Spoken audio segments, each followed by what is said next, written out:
நாட்டில் நடைபெற்ற தேர்தல் அரசியல் களத்தில் தற்போது ஏகேடி என அனைவராலும் அழைக்கப்படும் அனுருகுமார திசாநாயக்கவே முன்னிலை வகிக்கிறார். இலங்கை நாட்டு அரசியலில் இளைஞர்களின் நாயனாக தற்போது மாறியிருக்கிறார் ஏகேடி. யார் இவர்? இலங்கை அரசியலில் இவர் ஏற்படுத்திய தாக்கம் என்ன என்பது பற்றி இந்த வீடியோவில் பார்க்கலாம். நாடு முழுவதும் நேற்றைய தினம் தேர்தல் வாக்குப்பதிவான பரபரப்பாக வாக்குச்சாவடிகளில் நடைபெற்றது. இதில் தற்போதைய ஜனாதிபதி ரணில் விக்ரமசிங்கே, எதிர்க்கட்சி தலைவரான சஜித் பிரேமதாச, தேசிய மக்கள் சக்தி கூட்டணி வேட்பாளர் ஏகேடி உட்பட 38 வேட்பாளர்கள் களத்தில் இருந்தனர்.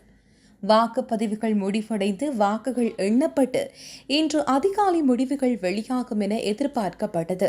இந்த நிலையில் அதிசயங்கள் ஏகேடி என்கின்ற 3 எழுத்து பெயரை பேசுபொருளாக இருக்கிறது. இப்படி மக்களின் ஆதரவை பெற்றுள்ள அனுருகுமார திசாநாயக்கவுக்கு உண்மையில் சாதாரண நடுத்தர குடும்பத்தில் பிறந்தவர். இலங்கை தலைநகரான கொழும்பிலிருந்து 170 கிலோமீட்டர் தூரத்தில் இருக்கும் ஒரு சின்னஞ்சிறிய கிராமமான தம்பட்டிக்காமை என்கின்ற கிராமத்தில் 1968ஆம் ஆண்டு பிறந்தவர். தினக்கூலி வேலைக்கு சென்றாலும் தன்னுடைய மகனை படித்து பெரிய ஆளாக்க நினைத்த பெற்றோர் அதுபடியே அவரை மேற்படிப்பு படிக்க வைத்துள்ளார்கள்.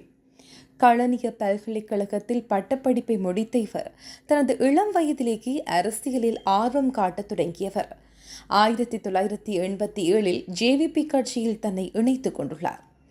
தொடர்ந்தும் 1995ஆம் ஆண்டு சோசலிச மாணவர் சங்கத்தின் தேசிய அமைப்பாளராக மாறியவர் மத்திய செயற்குழுவின் உறுப்பினராகவும் செயற்பட்டார்.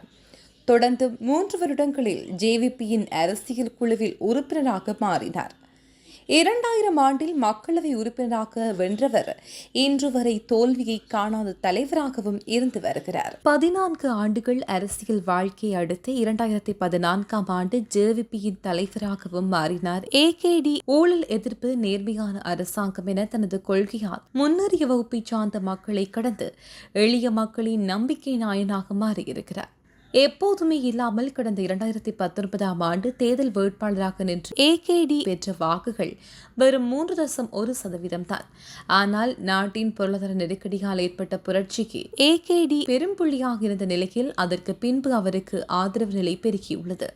அன்று 3.1% பெற்றவர் இன்று தேர்தல் களத்தில் 10 மடங்கு அதிக புள்ளியை பெறும் சக்தியாக மாறியிருக்கிறார். நீண்ட காலமாக இந்த அரசாங்கத்தினை சகித்துக் கொண்டிருந்த மக்கள் ஆட்சியாளர்களின் தொடர் தோல்விகளால் சோர்வடைந்தனர். இலங்கையில் உள்ள சிங்களவர்கள், தமிழர்கள் என அனைத்து மக்களாலும், குறிப்பாக இளைஞர்களாலும் கொண்டாடப்படுகிறார் ஏகேடி. இந்த தேர்தலில் வென்று இலங்கை அரசியலில் புது மாற்றத்தை கொண்டு வந்து புதிய அரசியல் தலைவராக திகழ்வாரா என்பதை பொறுத்திருந்துதான் பார்க்க வேண்டும்.